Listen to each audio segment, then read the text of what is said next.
Shalom bien-aimé, que le nom du Seigneur soit béni, célébré et glorifié pour l'éternité. Je voudrais ce soir, ce matin, bref, cet instant où tu tombes sur cette vidéo, partager avec toi trois vérités bibliques en rapport avec le combat spirituel. Le combat spirituel, c'est un sujet très important pour tout chrétien parce que nous sommes dans un combat, mais c'est aussi un sujet pour lequel l'ennemi s'est arrangé, il s'est suffisamment bien arrangé pour nous tenir dans l'ignorance. Et cette ignorance se manifeste de deux façons. Soit on rejette en bloc la question du combat spirituel, on dit que ça n'existe pas, c'est de la psychologie, c'est de la manipulation. Soit alors on accepte tout d'un coup sans avoir la possibilité de réfléchir sur ce qui se passe vraiment. Alors, voici trois vérités bibliques relatives au combat spirituel. La première vérité est celle-ci. Bibliquement parlant, bien-aimé, le combat spirituel, c'est une confrontation entre deux royaumes. Bibliquement parlant, c'est une confrontation entre deux royaumes. Écoutez ce que le Seigneur dit, je suis dans Matthieu chapitre 12, à partir du verset 24 et le verset 25. Le pharisien ayant entendu cela dire, cet homme ne chasse le démon que par Belzébul, prince des démons. Comme Jésus connaissait leurs pensées, il leur dit, tout royaume divisé contre lui-même est dévasté, et toute ville ou maison divisée contre elle-même ne peut subsister. Le Seigneur dit, tout royaume divisé contre lui-même ne peut. Tout royaume divisé contre lui-même est dévasté, et toute maison divisée contre elle-même ne peut subsister. L'histoire se passe pendant que le Seigneur exerce son ministère. Les démons quittent le corps, les malades guérissent, et le pharisien qui assiste, qui était le témoin oculaire de ce qui s'est passé, ils constatent, ils expérimentent, ils voient la démonstration de la puissance de Dieu comme jamais avant. Mais voilà que dans leur incrédulité, au lieu de rendre gloire à Dieu, ils disent que Jésus manipule les démons et connivence avec le prince des démons. Alors au lieu d'attaquer les pharisiens, le Seigneur récupère cette situation pour nous expliquer, nous donner des bases bibliques de la vérité du combat spirituel. Et pour y parvenir, le Seigneur dit, tout royaume divisé contre elle-même ne peut subsister.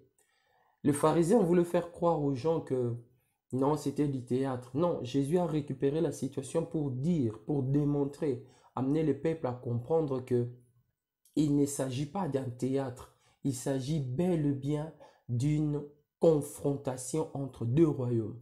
Le royaume des ténèbres, dirigé par Satan, et le royaume de la vérité, le royaume de la lumière, représenté par Christ, le Fils de Dieu. La première vérité biblique concernant le combat spirituel bien-aimé, c'est que le combat spirituel est une confrontation entre deux royaumes. Alors, quelle est l'implication? Pourquoi connaître, comprendre le combat spirituel comme étant une confrontation entre deux royaumes? Cela implique ceci. Cela implique que le combat spirituel n'est pas un combat individuel. Ce n'est pas mon combat individuellement en tant que chrétien. Ce n'est pas non plus ton combat individuellement en tant que chrétien. Et cela voudrait que nous comprenions ceci. C'est que nous combattons tout en étant impliqués derrière Jésus. Nous sommes impliqués en Jésus.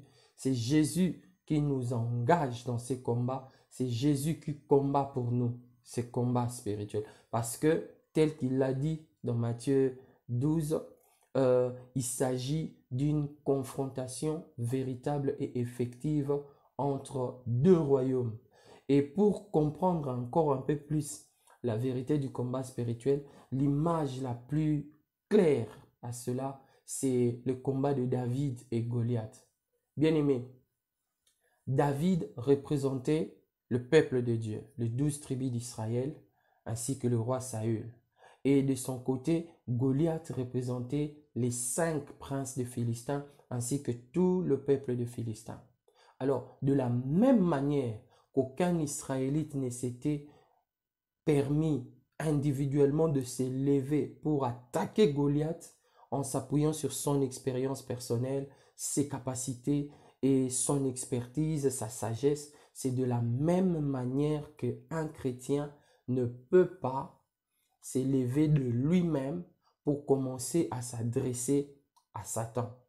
Donc, la première vérité biblique concernant le combat spirituel, c'est que le combat spirituel est une confrontation entre deux royaumes. Voyons maintenant la deuxième vérité que la Bible nous révèle à propos du combat spirituel.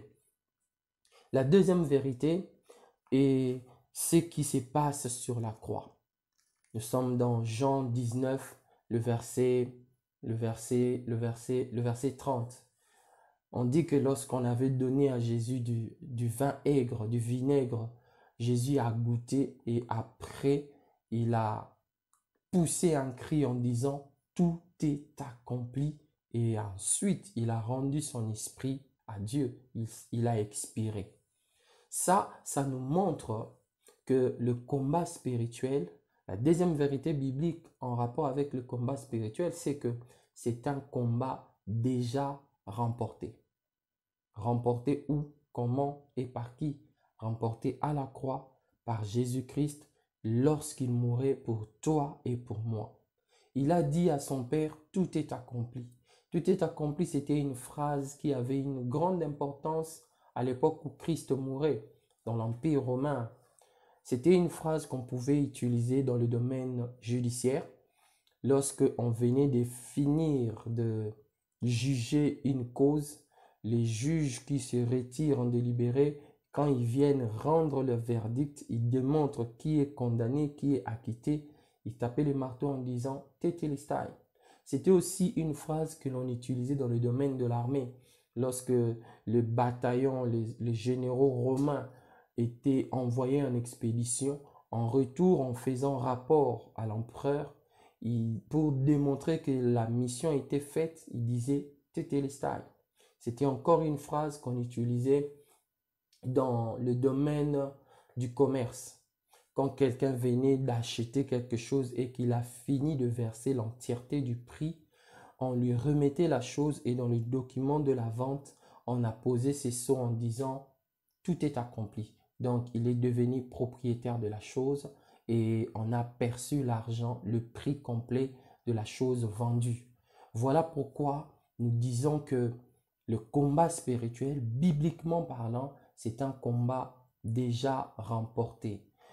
Écoutons encore ce que la Bible dit à propos de cette question, de ces caractères, de cette deuxième vérité. Je suis dans Colossiens chapitre 2, le verset 14 et 15. Je vais lire cela rapidement. Il a effacé l'acte dont les ordonnances nous condamnaient et qui subsistait contre nous, et il l'a éliminé en le clouant à la croix.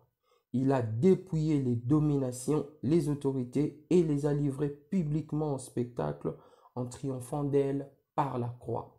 Il s'agit encore une fois ici de ce que Christ a fait.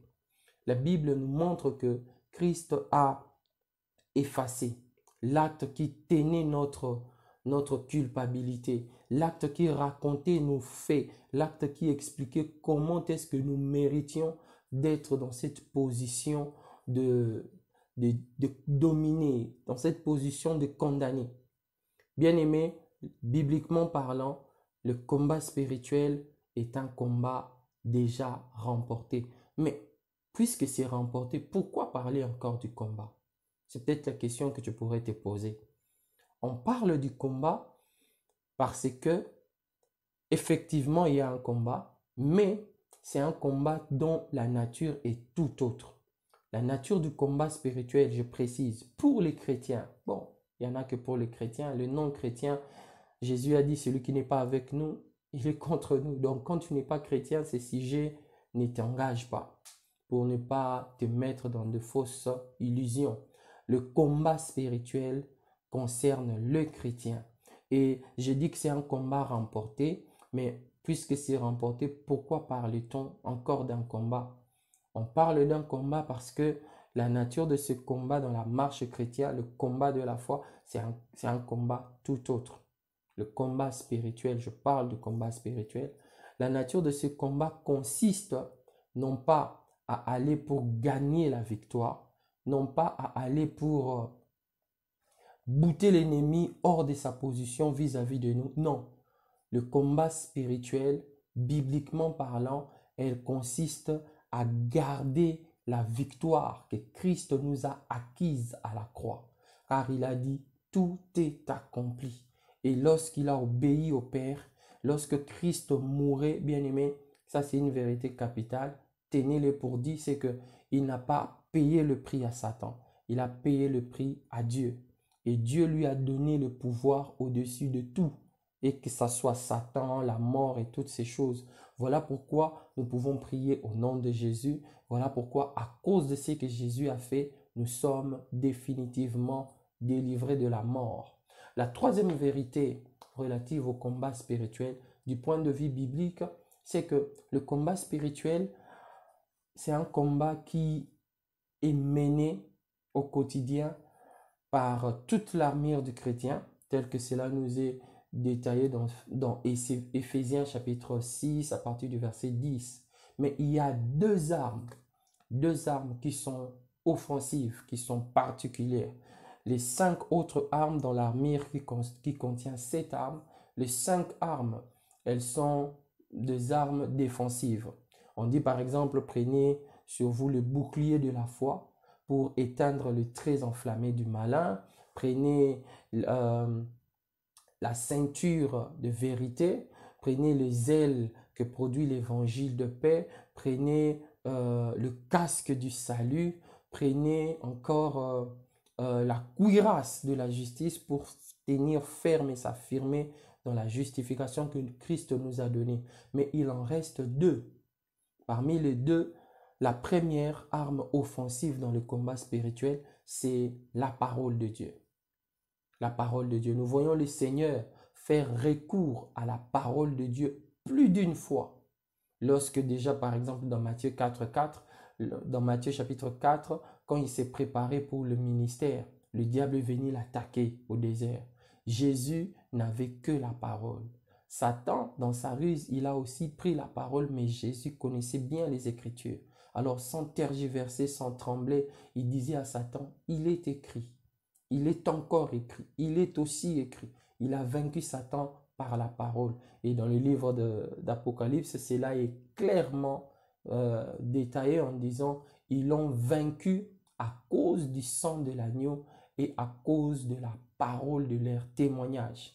La parole de notre témoignage, c'est l'évangile de paix qui témoigne de notre réconciliation avec Dieu, qui témoigne du fait que Christ a vaincu Satan. La deuxième arme offensive dans le combat spirituel, bien aimé, c'est la prière. La prière. La prière. L'apôtre Paul dit ceci dans Éphésiens chapitre 6, le verset 18. Il dit, « Faites en tout temps par l'Esprit toutes sortes de prières et de supplications. Veillez à cela avec une entière persévérance et priez pour tous les saints. » Vous savez, les 2 armes offensives, la première c'est la parole, la deuxième c'est la prière. La différence complémentaire entre ces 2 armes, c'est que la parole nous donne un résultat, un effet immédiat, un effet direct, un effet proche. Le combat spirituel, bibliquement parlant, il y a beaucoup de choses. C'est un combat de nature rapprochée, c'est un combat de corps à corps. Voilà pourquoi on nous dit d'utiliser l'épée. Et vous savez, l'efficacité de l'épée dépend de la longueur du bras de la personne qui étend cette épée. Cela montre que c'est un combat rapproché. Et autant l'épée peut te permettre de voir les effets quand tu atteins ton adversaire, autant la parole de Dieu produit les résultats de manière instantanée, même si on ne sait pas le voir avec les yeux physiques. Mais par contre, pour la parole, pour la prière a comme particularité la possibilité de dévancer les choses.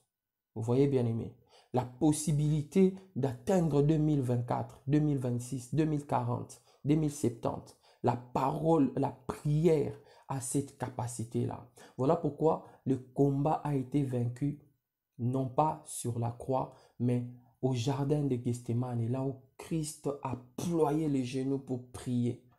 Personne ne connaît la distance qui nous sépare de Dieu, mais la prière de Christ a atteint le cœur du Père. Et le Père a validé ce que Christ devait aller faire à la croix. C'était 3 vérités bibliques sur le combat spirituel. Le combat spirituel, c'est une confrontation entre 2 royaumes. Le combat spirituel est un combat déjà gagné. Le combat spirituel se déroule de manière efficace, principalement en utilisant les armes offensives et défensives, et particulièrement les armes offensives, c'est-à-dire la parole de Dieu, la déclarer quand nous prions, comme Jésus l'a fait dans Matthieu 4, et la prière, et s'élever en prière, prier en esprit. L'apôtre Paul le dit ici, faites en tout temps par l'esprit toutes sortes de prières. Pour ceux qui parlent en langue, je vous conseille, je vous encourage, pratiquez la prière en langue. La Bible dit, celui qui parle en langue se construit lui-même, mais il dit aussi de mystères à Dieu. Quand tu es seul, prie en langue, tu feras des exploits énormes. Nous sommes contents de partager ces 3 vérités et contents de constater que le Seigneur vous fortifie, le Seigneur vous réveille, le Seigneur vous fait avancer. Nous, c'est La Croix Ma Vie, cette plateforme à caractère évangélique qui parle sur la personne et l'œuvre de Jésus-Christ. Nous publions désormais nos vidéos 2 fois la semaine, tous les mardis à 9h30 et tout le samedi à 9h30. Que le nom du Seigneur soit béni. Shalom chez vous.